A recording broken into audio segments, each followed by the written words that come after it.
I'm going to talk about a career in industry. I graduated from Stanford in '92 with a BS in computer science and BA in Japanese, and went immediately to high tech and haven't looked back. And my main takeaway for you is that the uni-high education is an incredible foundation for a career working in industry. The writing instruction you get at uni alone is an incredible asset. If you simply do all of what work right below. There you go. The writing curriculum alone, if you simply do all the writing exercises assigned you here, you're going to graduate from uni able to write better than 95% of college graduates in the United States. Hands down. I can't tell you what the advantage that is when you go into the workplace, because it turns out that working in a company is all about communication, and a lot of that is performed through writing, whether it's internal or external. So anyway, an academic industry career does not have to be all boring. So, here's the question: which of the following has Eric done in his career? 1, passed legislation as a congressional intern. 2, worked for 4 years in Japan. 3, has some pay. 4, dressed up in drag and lipstick Madonna in front of 1,000 drunken Japanese. That was.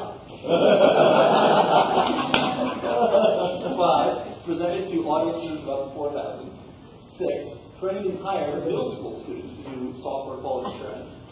7, won a public debate against Microsoft by presenting almost entirely in mind.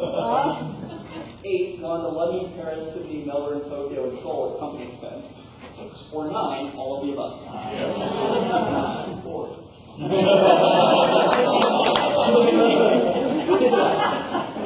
So anyway, I'm not recommending, by the way, that those of you who choose an industry career necessarily do all or any of those things, but something can be risky. But anyway, so just briefly, I was asked to tell a little bit about myself. So I already told you my academic background, and I just kind of, on the right, listed the skills from uni that were relevant. So, for a college degree in computer science and Japanese, and graduating from college, the ability to read, write, do math, computer programming in Japanese was all critical. Then I graduated, I basically did marketing positions for the next 6 years. I was a technology evangelist, which is a technical marketing position. Your job is to promote a set of technologies to external software developers and get them to adopt them.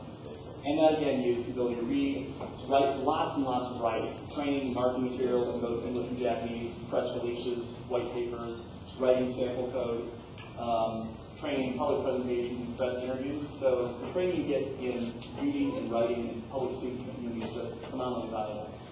Then I went on into product management, which is about defining and delivering products. And again, the skills that I learned at uni were just incredibly critical. So when you're trying to explain a product to the outside world, you also have something called a white paper. And for those of us who slaved a long time on 3 and 5 paragraph essays, that was the blocking and tackling unless you go out in the world and write documents that are then read by many people. Also presentations, so I can't say enough about the importance of the writing skills you get here at uni. I would actually talk briefly about some of the jobs I've had, just because when I graduated from high school, or honestly even college, I didn't really know much about these jobs, or even really what it was like to work in a large company. Some might argue I still don't. But anyway, so what is marketing?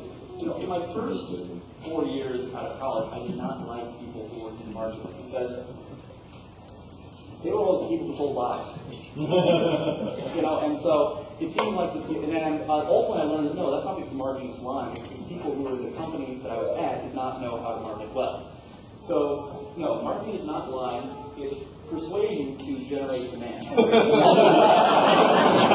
Distinction aside.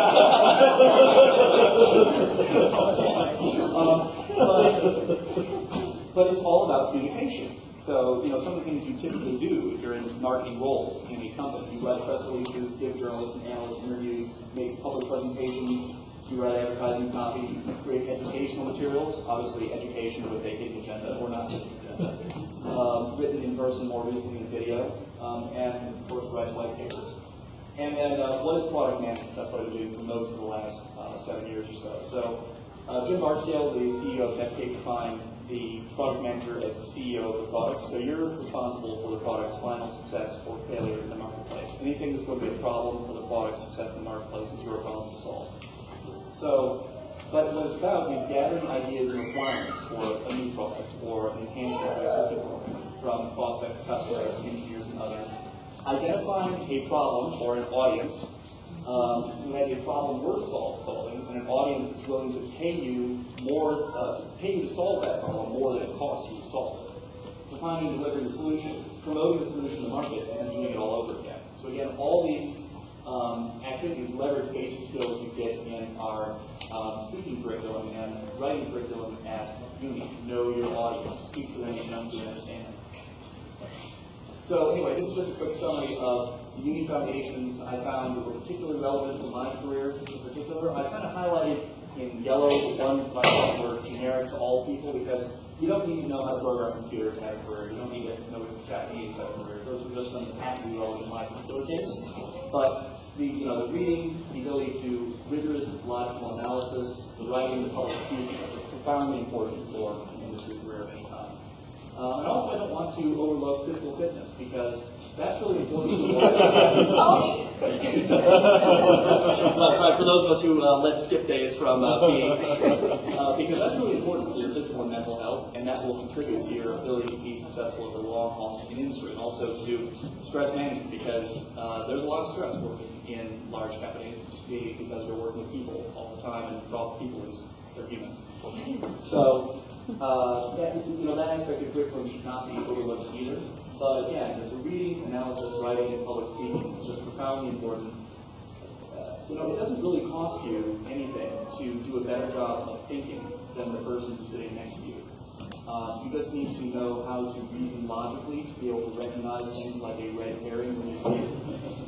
Concepts that we learn in our senior debate curriculum in particular. And it doesn't cost you anything to think better than people around you, but it really helps you to make you more productive, and more efficient, and more effective. So, a few tips for doing a career in the industry. Number one, listen. God gave us 2 ears and 1 mouth for a reason. It's amazing if you listen what you will learn. Too many people start speaking too quickly and stop listening too soon. Then choose work you enjoy, because if you are doing work that you enjoy, you'll put your heart and soul into it and do your best work and be rewarded in this functional environment accordingly. Take jobs that enable you to develop new skills, not just to do the same skill over and over again. You don't want to go 10 years doing the same thing, because then you'll be pigeonholed and you'll miss the opportunity to get a broader mix of skills. So change jobs if you're no longer learning. Change companies when you need to. You need to recognize what a particular company has past crime and not going to recover, and stop wasting time there accordingly. Keep reading, studying, and learning at all times.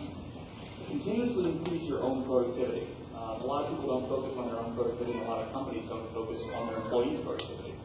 But that really will help you distinguish yourself from those people who you, at the end of the day, are being judged against, since corporate compensation is all too often done on a curve. Get some management experience. That's going to be critical in the mid part or later on in your career. You don't want to go too long without having some experience managing other people. If you don't do an MBA, do equivalent study and get compensating experience. Network. There are some studies have shown people with high income, one of their distinguishing characteristics is they have far more personal connections than the average person. So go out and meet people, join professional organizations, go to the cocktail party before the speeches in such organizations, meet people, exchange business cards, use social networking technology like LinkedIn to build a network. You can touch people over time. That's really helpful when you need to hire people. Meet recruiters, they can introduce you to opportunities, to people who are employed, to opportunities. Work harder, faster, and better than everyone else. Learn when and how to say no. That's really important, because one of the things I have learned is that companies will be happy to accept all the uncompensated overtime you want to give them, but that doesn't mean you get it back at the end of your life.